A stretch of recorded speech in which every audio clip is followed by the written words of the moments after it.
اے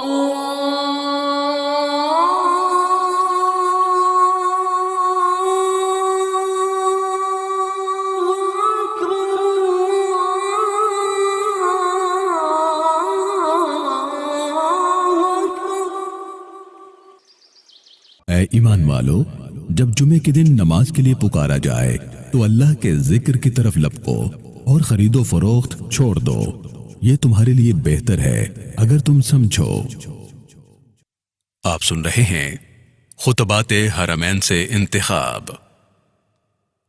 خطبہ جمعہ، امام مسجد الحرام فضیلت الشیخ ڈاکٹر فیصل بن جمیل غزاوی حفظہ اللہ تعالی۔ عنوان: گھریلو مسائل، بیماری کی نشاندہی اور ان کا علاج۔ الحمدللہ، ہر طرح کی حمد و ثنا اللہ ہی کے لیے ہے۔ ہم اللہ کی حمد و ثنا بیان کرتے ہیں، اسی پر بھروسہ اور اعتماد کرتے ہیں اور اسی سے معافی مانگتے ہیں۔ ہم اپنے نفس کے شر سے اور اپنے برے اعمال سے اللہ کی پناہ میں آتے ہیں۔ جسے اللہ ہدایت عطا فرما دے اسے کوئی گمراہ نہیں کر سکتا، اور جسے وہ گمراہ کر دے اسے کوئی ہدایت نہیں دے سکتا۔ میں گواہی دیتا ہوں کہ اللہ کے سوا کوئی الہ نہیں، وہ واحد ہے، اس کا کوئی شریک نہیں۔ میں یہ بھی گواہی دیتا ہوں کہ محمد صلی اللہ علیہ وسلم اللہ کے بندے اور رسول ہیں۔ اے لوگو جو ایمان لائے ہو، اللہ سے ڈرو جیسا کہ اسے ڈرنے کا حق ہے۔ تم کو موت نہ آئے مگر اس حال میں کہ تم مسلم ہو۔ لوگو اپنے رب سے ڈرو جس نے تم کو ایک جان سے پیدا کیا اور اسی جان سے اس کا جوڑا بنایا، اور ان دونوں سے بہت سے مرد و عورت دنیا میں پھیلا دیے۔ اس اللہ سے ڈرو جس کا واسطہ دے کر تم ایک دوسرے سے اپنے حق مانگتے ہو، اور رشتہ و قرابت کے تعلقات کو بگاڑنے سے پرہیز کرو۔ یقین جانو کہ اللہ تم پر نگرانی کر رہا ہے۔ اے ایمان لانے والو، اللہ سے ڈرو اور ٹھیک بات کیا کرو۔ اللہ تمہارے اعمال درست کر دے گا اور تمہارے قصوروں سے درگزر فرمائے گا۔ جو شخص اللہ اور اس کے رسول کی اطاعت کرے اس نے بڑی کامیابی حاصل کی۔ بعد ازاں یہ بات تو سب کو معلوم ہے کہ اسلام کی نظر میں شادی ایک عظیم ناطہ ہے جو ایک مرد اور عورت کے درمیان ہوتا ہے۔ اس کے ذریعے نفس کو سکون ملتا ہے اور آنکھوں کو ٹھنڈک پہنچتی ہے۔ اللہ رب العالمین کا فرمان ہے، اور اس کی نشانیوں میں سے یہ ہے کہ اس نے تمہارے لیے تمہاری ہی جن سے بیویاں بنائے تاکہ تم ان کے پاس سکون حاصل کرو۔ اللہ کا فرمان ہے، جو دعائیں مانگا کرتے ہیں کہ ہمارے رب ہمیں اپنی بیویوں اور اپنی اولاد سے آنکھوں کی ٹھنڈک عطا فرما اور ہم کو پرہیزگاروں کا امام بنا۔ شریعت بنانے والی پاک ذات نے گھروں کی خوب نگہبانی فرمائی ہے اور انہیں مضبوط بنانے کی کوشش کی ہے۔ عقد نکاح کو جاری رکھنے کی کوشش کی ہے۔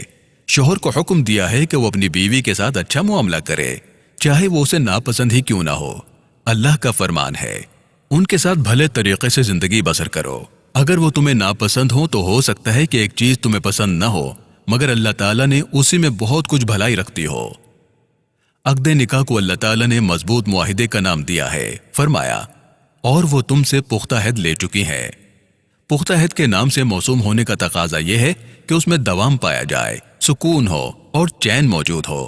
اس لیے زوجین کو چاہیے کہ ان اہم مقاصد پر اثر انداز ہونے والے عوامل کا مقابلہ کریں۔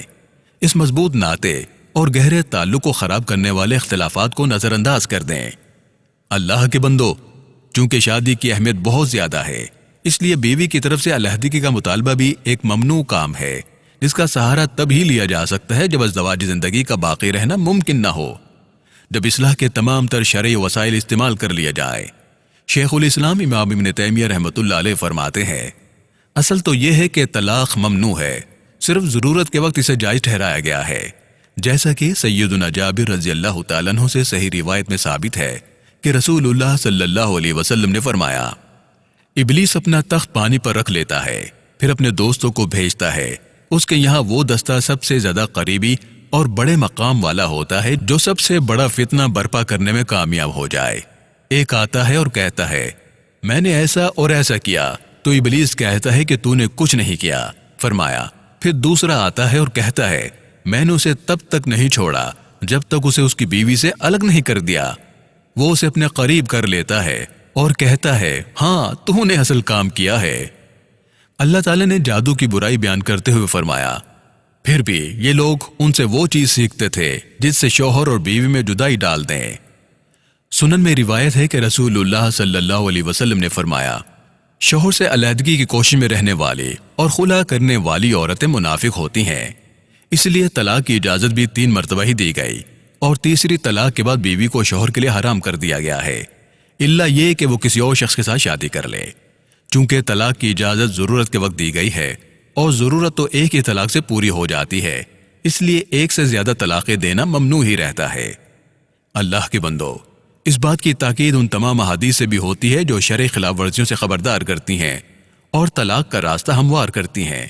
ان احادیث میں سیدنا ابو ہریرہ رضی اللہ تعالیٰ عنہ کی روایت کردہ حدیث ہے کہ رسول اللہ صلی اللہ علیہ وسلم نے فرمایا، وہ ہم میں سے نہیں ہے جو کسی بیوی کو اپنے شوہر کے خلاف بھڑکائے، جو کسی غلام کو اپنے مالک کے خلاف کرے۔ اسے امام ابو داود نے روایت کیا ہے۔ اسی طرح ثوبان رضی اللہ عنہ سے روایت ہے کہ رسول اللہ صلی اللہ علیہ وسلم نے فرمایا، جو بیوی اپنے شوہر سے بغیر کسی وجہ کے طلاق مانگے اس کے لیے جنت کی خوشبو بھی حرام ہے۔ اسے امام ابو داود، امام ترمذی اور امام ابن ماجہ نے روایت کیا ہے۔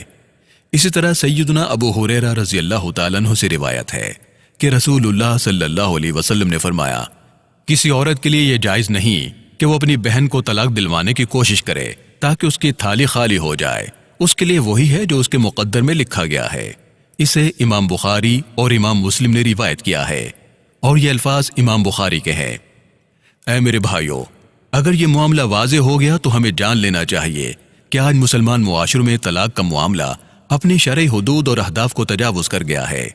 طلاق کہ جسے اللہ تعالیٰ نے زوجین کے لیے مشکل معاملات حل کرنے کا ذریعہ بنایا تھا، ایسا علاج بنایا تھا جس کا سہارا سب سے آخری ہتھیار کے طور پر لیا جانا چاہیے، وہی طلاق آج بذات خود ایک مسئلہ بن گیا ہے، کیونکہ وہ کھلواڑ کرنے والوں کے ہاتھ کا کھلونا بن گئی ہے، بے پرواہ لوگوں کے منہ کا آسان نوالا بن گئی ہے، جو ازدواجی زندگی کا مفہوم تک نہیں جانتے، اسے کوئی حیثیت نہیں دیتے، آج شادی کرتے ہیں اور کل طلاق دے دیتے ہیں، پروردگار کے بنائے ہوئے اس ناطے کو بے قیمت سمجھتے ہیں۔ اے مسلمانوں، افسوس کی بات ہے کہ گزشتہ چند سالوں میں طلاق کی شرح بہت تیزی سے اوپر گئی ہے، یہ ایک وبا کی صورت اختیار کر چکی ہے۔ طلاق کی حالتیں بڑی تیزی سے پھیل گئی ہیں، زوجین میں جدائی کی ریشو بہت چڑھ گئی ہے، طلاقوں کی شرح اور نکاح کے ناطے کو توڑنے کی خواہش تیزی سے بڑھتی جا رہی ہے۔ اگرچہ یہ پس پردہ ہے، مگر پھر بھی یہ ایک بہت بڑے خطرے کی آمد کی نوید سناتی ہے۔ جب ہم ان غلطیوں اور مسائل پر نظر ڈالتے ہیں جو ازدواجی زندگی کا چین ختم کر دیتی ہیں اور طلاق کی وجہ بنتی ہیں، تو ہمیں معلوم ہوتا ہے کہ یہ وجوہات بہت زیادہ اور مختلف ہیں۔ ان میں چند ایک کا ذکر کیے دیتے ہیں۔ پہلی غلطی شریک حیات کا غلط انتخاب ہے۔ لوگ شادی کی تیاری کر لیتے ہیں اور حال یہ ہوتا ہے کہ شریک حیات کے بارے میں کچھ بھی معلوم نہیں کرتے، نہ اس کے دین کے بارے میں اور نہ اس کے اخلاق کے بارے میں۔ یہ چیزیں تب سامنے آتی ہیں جب وہ بعد میں آپس میں برتاؤ کرتے ہیں۔ ایک وجہ دینی رجحان کی کمی اور اللہ کے حق کے معاملے میں سستی کا موجود ہونا بھی ہے، خاص طور پر نماز کے معاملے میں۔ اسی طرح اللہ کے ذکر اور تلاوت قرآن کے ذریعے اپنی حفاظت کے انتظام سے غافل رہنا ہے، اس کے مقابلے میں گناہوں کا شکار ہونا اور ان میں خوشی محسوس کرنا۔ ان کی وجہ سے زوجین کے درمیان شر، لڑائی اور جھگڑوں کا آغاز ہو جاتا ہے، جو بعد میں جدائی کی شکل اختیار کر لیتا ہے۔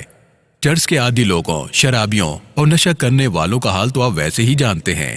یہی لوگ ہیں جو اپنی شریک حیات کو مار پیٹ کا نشانہ بناتے ہیں اور سخت تشدد بھی کرتے ہیں، گالیاں بکتے ہیں، لعنتیں دیتے ہیں، گھروں سے نکال دیتے ہیں اور طلاق کے الفاظ اپنی زبان پر لے آتے ہیں۔ ایک گھریلو مسئلہ یہ بھی ہے کہ زوجین اپنی ذمہ داریاں پوری نہ کریں۔ مثال کے طور پر شوہر کا گھریلو معاملات کو چھوڑ دینا اور گھر کی ضروریات پوری نہ کرنا، دوستوں کے ساتھ بیٹھے رہنا اور رات گئے تک انہی کے ساتھ لگے رہنا، ضرورت کے بغیر سفر کرتے رہنا، اپنے گھر والوں اور ماتحتوں کے حقوق ضائع کر دینا۔ اسی طرح بیویوں کو اپنے گھر کو توجہ نہ دینا، سوشل میڈیا اور موبائل میں بیشتر وقت ضائع کر دینا، شوہر اور اولاد کے حقوق کی ادائیگی میں کوتاہی کرنا۔ یہاں اس طرف اشارہ کیے دیتے ہیں کہ بعض لوگ سوشل میڈیا کا ضرورت سے زیادہ استعمال کرتے ہیں، گویا کہ اس کے نشے میں آ جاتے ہیں۔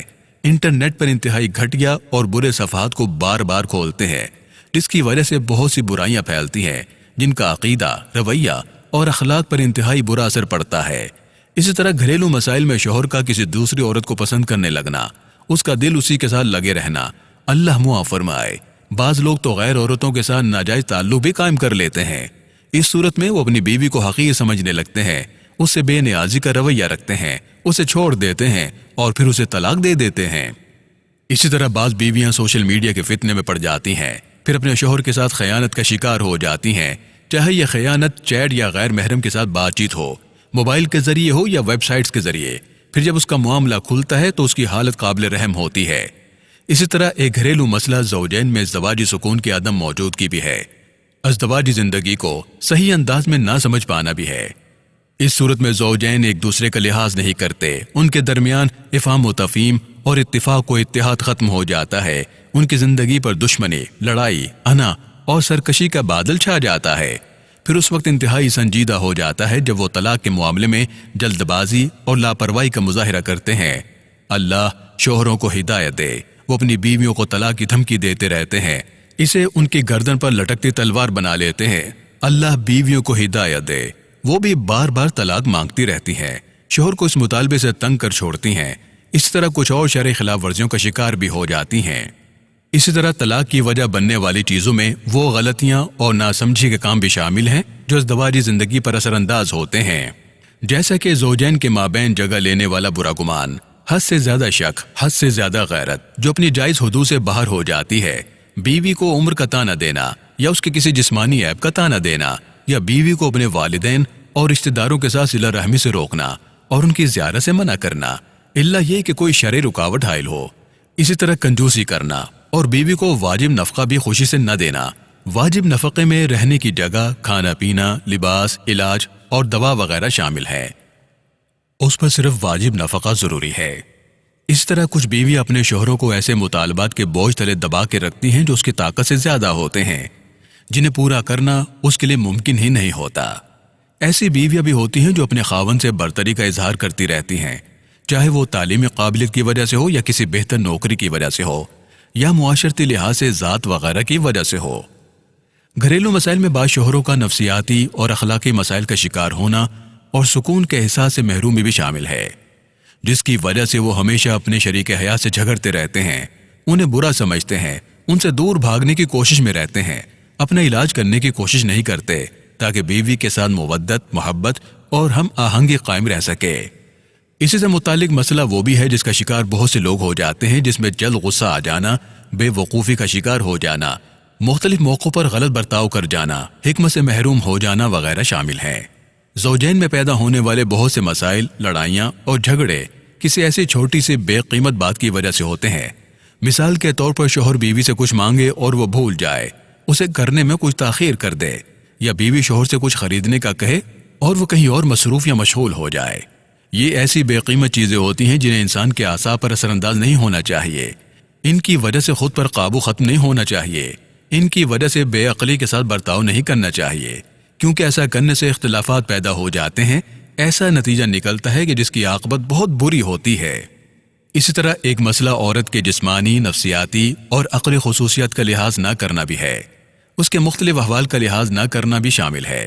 مثال کے طور پر اولاد ہونے کے لیے بیوی کے جسم اور حیت میں تبدیلی واقع ہو جاتی ہے، جس کی وجہ سے بعض شوہر اپنی بیویوں کا مذاق اڑانے لگتے ہیں، ان کے احساسات مجروح کرتے ہیں، یہاں تک کہ وہ ایسے شخص کے ساتھ رہنے سے جو اس کے ساتھ اچھا معاملہ نہیں کرتا، طلاق کو ترجیح دینے لگتی ہیں۔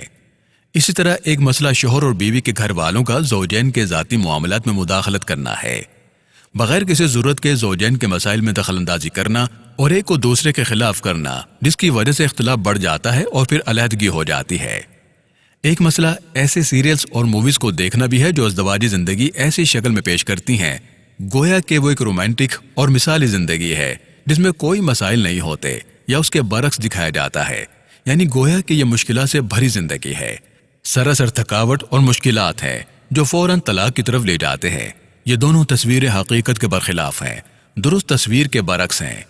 ایک مسئلہ وہ بھی ہے جس کا احساس لوگوں کو نہیں ہو پاتا، وہ یہ کہ معنی حمل کی دوا باقاعدگی کے ساتھ لیتے رہنے کی وجہ سے کچھ ذیلی تاثیر بھی سامنے آ سکتی ہے، جیسا بعض مخلص اطباء نے بیان کیا ہے۔ اس کی وجہ سے عورت کا مزاج متاثر ہو سکتا ہے، وہ اکتاہٹ کا شکار بھی ہو سکتی ہے اور اعصاب پر اثر انداز بھی ہو سکتا ہے، جس کا نتیجہ یہ ہوتا ہے کہ ازدواجی زندگی میں کشیدگی بڑھ جاتی ہے اور اختلافات زیادہ ہو جاتے ہیں، کبھی کبھار معاملہ طلاق تک جا پہنچتا ہے۔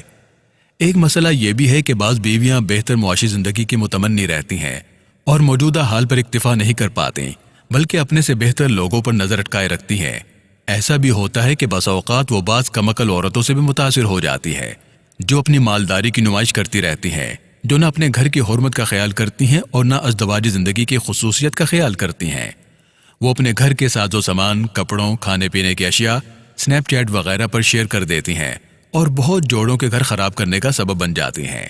اس کی وجہ سے بھی بہت سے گھریلو مسائل سامنے آتے ہیں جن کا خاتمہ طلاق پر ہوتا ہے۔ اللہ کے بندو، یہ تھی وہ گھریلو مشکلات جو طلاق کی طرف لے جاتی ہیں۔ ہمارا مقصد یہ ہے کہ ہم دوسروں کی غلطیوں سے سیکھیں۔ جن غلطیوں کا وہ شکار ہوئے ہیں ان کا شکار ہم نہ ہو، بلکہ ان سے سبق لیں اور عبرت حاصل کریں۔ سمجھدار وہ ہے جو دوسروں سے عبرت پکڑتا ہے اور دوسروں کے تجربوں سے اپنی زندگی کے لیے سبق حاصل کرتا ہے۔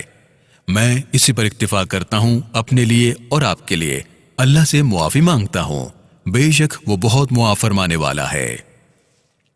دوسرا خطبہ۔ الحمدللہ، ہر طرح کی تعریف اللہ رب العالمین ہی کے لیے ہے۔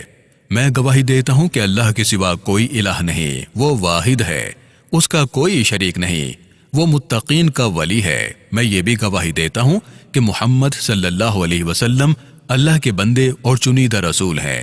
اللہ کی رحمتیں ہوں آپ صلی اللہ علیہ وسلم پر، اہل بیت اطہار پر اور تمام صحابہ کرام پر۔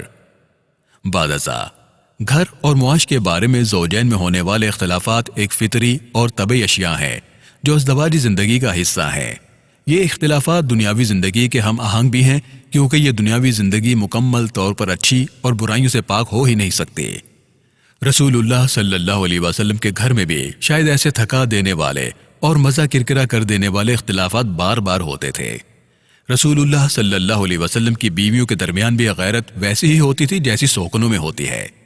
زوجین کو اچھی طرح یہ ذہن نشین کر لینا چاہیے کہ ازدواجی زندگی کی سعادت کا معنی یہ نہیں کہ ان میں کوئی مسئلہ یا پریشانی ہوگی ہی نہیں، بلکہ خوشگوار ازدواجی زندگی وہ ہے جس میں زوجین اپنے مسائل حل کرنے کے قابل ہوں، چھوٹے موٹے مسائل ان کی زندگی پر اثر انداز نہ ہو سکیں۔ اللہ کے بندو، شادی نہ کرنے کے بھی کچھ اسباب ہیں جو ہمارے معاشرے میں واضح نظر آتے ہیں۔ ان میں چند ایک کا ذکر کیے دیتے ہیں۔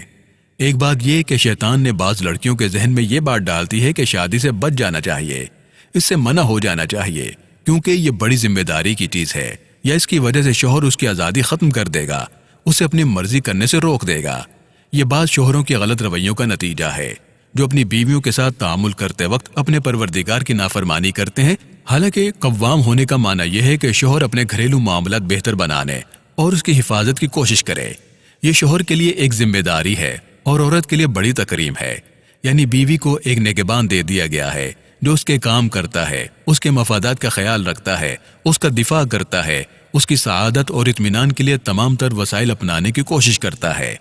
امید ہے کہ اس وضاحت سے بعض عورتوں کی غلط فہمی بھی دور ہو جائے گی جو سمجھتی ہیں کہ قوام ہونے کا معنی مرد کا تسلط اور اسے زیادتی کی اجازت دینا ہے، اسے تنگ کرنا اور اس کی شخصیت کو دفنا دینے کا نام قوام ہے۔ اسی طرح بعض لڑکیوں کا شادی سے بھاگنے کی وجہ اس انجام سے خوف بھی ہے جو اپنے معاشرے میں دیکھتی ہیں، یعنی شادی کے بعد طلاق کا ڈر بھی ہے۔ یہ بات غلط ہے۔ کتنی لڑکیاں ہیں جنہوں نے شادی کی، پھر ان کی زندگی میں امن و سکون برقرار رہا، وہ خوشی خوشی ازدواجی زندگی میں جیتی رہی۔ اللہ کے فضل سے اسے طلاق یا جدائی کا سامنا نہ کرنا پڑا، بلکہ اس کی زندگی میں مودت اور رحمت قائم رہی۔ اللہ کے بندو، طلاق کے بہت سے نفسیاتی اثرات بھی ہیں۔ اس کی وجہ سے کتنا افسوس ہوتا ہے، کتنی اکتاہٹ ہوتی ہے، اور طلاق کے بعد کتنی دیر تک نیند حرام ہو جاتی ہے۔ عجیب بات یہ ہے کہ بعض عورتیں، اللہ انہیں ہدایت دے، طلاق کے بعد خلاف فطرت ایک عجیب کام کرتی ہیں۔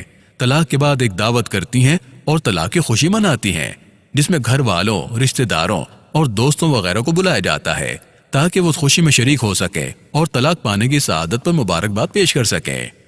اے مسلمانوں، مصلحین طلاق سے خبردار کرتے ہیں، مگر اس کا معنی یہ نہیں کہ وہ یہ چاہتے ہیں کہ طلاق مکمل طور پر ختم ہی ہو جائے۔ وہ یہ دعویٰ نہیں کرتے کہ وہ معاشرے کو ایسی مثالی حالت تک لے جائیں گے جہاں ہر شادی کامیاب بھی ہوگی اور قائم بھی رہے گی۔ ہرگز نہیں، یہ تو صحابہ کرام کے دور میں بھی نہیں تھا۔ ہم یہ چاہتے ہیں کہ اپنے ملک کو درپیش مسئلے کو سمجھیں۔ ازدواجی زندگی کے لیے سب سے بڑا خطرہ طلاق کے معاملے میں تساہل برتنا ہے، اس کے انتہائی ہولناک نتائج کی پرواہ نہ کرنا ہے۔ اس کی وجہ سے کتنے گھر ٹوٹے، کتنے گھرانے برباد ہوئے، کتنی رشتہ داریاں ٹوٹیں، کتنے اتحاد پاش پاش ہوئے، کتنے گناہ سامنے آئے۔ اس لیے ہمارا فرض یہ ہے کہ ہم اس مسئلے کے اسباب تلاش کریں اور ان کا علاج کریں۔ چاہیے تو یہ کہ سارا معاشرہ اپنے تمام تر اداروں کے ساتھ اپنے سے متعلقہ اسباب کے علاج میں لگ جائے۔ تمام مصلحین ایک دوسرے کے ساتھ مل کر لوگوں کی سنگین معاملے میں لاپرواہی کرنے کے برے نتائج سے خبردار کریں۔ سب مل کر اس بڑے مسئلے کے علاج کی کوشش کریں۔ اے بھائیو، طلاق کے سلگتے ہوئے مسئلے کا ایک عملی حل یہ ہے کہ شادی کا ارادہ رکھنے والوں کے لیے شادی سے قبل تربیتی کورسز فراہم کیے جائیں، کیونکہ بچاؤ بہرحال علاج سے بہتر ہے۔ اگر طلاق واقع ہونے سے پہلے ہی زوجین کی تربیت ہو جائے اور انہیں شادی کے مسائل حل کرنے کے قابل بنا دیا جائے تو طلاق کی شرح کم ہو جائے گی۔ انہیں قیمتی معلومات دی جائیں، علمی اور معاشرتی نصیحتیں کی جائیں، جن سے انہیں شادی کے حوالے سے اہم باتیں معلوم ہو جائیں، ایک دوسرے کے ساتھ تعامل کے آداب معلوم ہو جائیں۔ ایسی معلومات شادی کے بعد ان کے لیے انتہائی مفید ہوں گی۔ اسی طرح ایسے گھرانے سامنے آ سکیں گے جو مضبوط اور مستحکم بنیاد پر قائم ہوں گے، ایسے اصولوں پر قائم ہوں گے جو ان کی کامیابی کے ضامن ہوں گے۔ اللہ مجھے اور آپ کو صحیح راہ دکھائے۔ علاج کا ایک ذریعہ یہ بھی ہے کہ زوجین کے درمیان اصلاح کی کوشش کی جائے، بلکہ عمومی طور پر تمام جھگڑنے والوں کے درمیان صلح کرائی جائے۔ یہ کام اللہ کے نزدیک بہت بڑی نیکی ہے۔ اللہ کا فرمان ہے، لوگوں کی خفیہ سرگوشیوں میں اکثر و بیشتر کوئی بھلائی نہیں ہوتی۔ ہاں، اگر کوئی پوشیدہ طور پر صدقہ و خیرات کی تلقین کرے یا کسی نیک کام کے لیے یا لوگوں کے معاملات میں اصلاح کرنے کے لیے کسی سے کچھ کہے تو یہ البتہ بھلی بات ہے، اور جو کوئی اللہ کی رضا جوئی کے لیے ایسا کام کرے گا اسے ہم بڑا اجر عطا کریں گے۔ لوگوں میں صلح کرانے کا اجر بھی بہت زیادہ ہے۔ رسول اللہ صلی اللہ علیہ وسلم فرماتے ہیں، کیا میں تمہیں ایسا کام نہ بتلاؤں جس کا درجہ روزے، نماز اور صدقے سے بھی زیادہ ہے؟ لوگوں نے کہا، جی ہاں ضرور بتائیے۔ فرمایا، لوگوں کے تعلق درست کروانا، کیونکہ لوگوں کے تعلق بگڑنا تو مونڈ دینے والی چیز ہے۔ میں یہ نہیں کہتا کہ یہ بالوں کو مونڈ دیتی ہے، بلکہ میں کہتا ہوں دین کو مونڈ کر رکھ دیتی ہے۔ اسے امام احمد، امام ترمذی اور امام ابو داود نے روایت کیا ہے۔ اس حدیث مبارکہ میں لوگوں کے تعلقات درست کرانے کی کوشش کی ترغیب دلائی گئی ہے۔ بتایا گیا ہے کہ تعلق بگڑنے سے دین اور دنیا دونوں تباہ ہو جاتے ہیں۔ ہم یہاں اس بات پر زور دیتے ہیں کہ خاص طور پر زوجین کے تعلق درست کرانے کے لیے ان کے درمیان مداخلت کرنا ایسا کام ہے جس کی بڑی ترغیب دلائی گئی ہے۔ بہت سی حالتوں میں مخلص، دانشمند اور نصیحت کرنے والوں کی عدم موجودگی بھی زوجین میں علیحدگی کی ایک وجہ بن جاتی ہے۔ اللہ کے بندو، یاد رکھو کہ تم جمعے کے دن میں ہو۔ یہ بہترین دن ہے۔ اس میں کثرت سے نبی صلی اللہ علیہ وسلم پر درود و سلام بھیجو۔ اللہ کے اس حکم کی تعمیل کرو۔ فرمایا، اللہ اور اس کے ملائکہ نبی صلی اللہ علیہ وسلم پر درود بھیجتے ہیں۔ اے لوگو جو ایمان لائے ہو، تم بھی ان پر درود و سلام بھیجو۔ اے اللہ، رحمت نازل فرما محمد صلی اللہ علیہ وسلم پر اور آپ کی آل پر، جس طرح تو نے ابراہیم اور آل ابراہیم پر رحمت نازل فرمائی تھی۔ یقیناً تو بڑا قابل تعریف اور پاکیزگی والا ہے۔ اے اللہ، محمد صلی اللہ علیہ وسلم پر اور آپ کی آل پر اس طرح برکت نازل فرما جس طرح تو نے ابراہیم اور آل ابراہیم پر برکت نازل فرمائی تھی۔ یقیناً تو بڑا قابل تعریف اور پاکیزگی والا ہے۔ اے اللہ، اسلام اور مسلمانوں کو عزت عطا فرما، کفر اور کافروں کو رسوا فرما، دشمنان دین کو تباہ و برباد فرما، ان کے آپس کے اختلافات شدید فرما دے۔ اے اللہ، اپنا عذاب ان پر سخت کر دے۔ اے اللہ، ان کے اتحاد کو پاش پاش کر دے، ان کے دلوں میں رعب ڈال دے، انہیں الگ الگ کر دے۔ اے اللہ، اے الہ حق، ان پر اپنا عذاب اور سزا نازل فرما دے۔ اے اللہ، اپنے مومن اور موحد بندوں کی نصرت فرما۔ اے پروردگار عالم، اس ملک کو اور تمام مسلمان ممالک کو امن و سلامتی نصیب فرما۔ اے اللہ، ہمیں ہمارے ملکوں میں اور ہمارے گھروں میں امن نصیب فرما، ہمارے حکمرانوں اور اماموں کی اصلاح فرما۔ اے پروردگار عالم، ہماری حکمرانی ایسے لوگوں کے ہاتھوں میں دے جو تجھ سے ڈرنے والے اور پرہیزگار ہوں، اور اے پروردگار عالم، جو تیری خوشنودی کے طالب ہوں۔ اے اللہ، اسلام کے ذریعے ہماری حفاظت فرما جب ہم کھڑے ہوں، اسی کے ذریعے ہماری حفاظت فرما جب ہم بیٹھے ہوں، اسی کے ذریعے ہماری حفاظت فرما جب ہم سوئے ہوئے ہوں۔ دشمنوں اور حاسدوں کو ہمارا مذاق اڑانے کا موقع نہ دے۔ اے اللہ، ہمارے دلوں کو جوڑ دے، ہمارے اختلافات دور فرما دے، ہمیں سلامتی کا راستہ دکھا، اندھیروں سے اجالوں کی طرف لے آ، ہمیں برائیوں اور ظاہر و پوشیدہ فحش کاموں سے محفوظ فرما، ہمیں ہمارے سننے میں، دیکھنے میں، دلوں میں، بیویوں میں اور نسل میں برکت عطا فرما، ہماری توبہ قبول فرما۔ یقیناً تو توبہ قبول کرنے والا اور رحم فرمانے والا ہے۔ ہمیں اپنی نعمتوں کا شکر گزار بنا، ان کی وجہ سے تیری ثنا بیان کرنے والا بنا۔ اے ہمارے رب، ہمیں اپنی بیویوں اور اپنی اولاد سے آنکھوں کی ٹھنڈک عطا فرما اور ہم کو پرہیزگاروں کا امام بنا، اور ہماری ہر بات کا خاتمہ اسی پر ہے کہ ساری تعریف اللہ رب العالمین ہی کے لیے ہے۔ آمین آمین یا ارحم الراحمین۔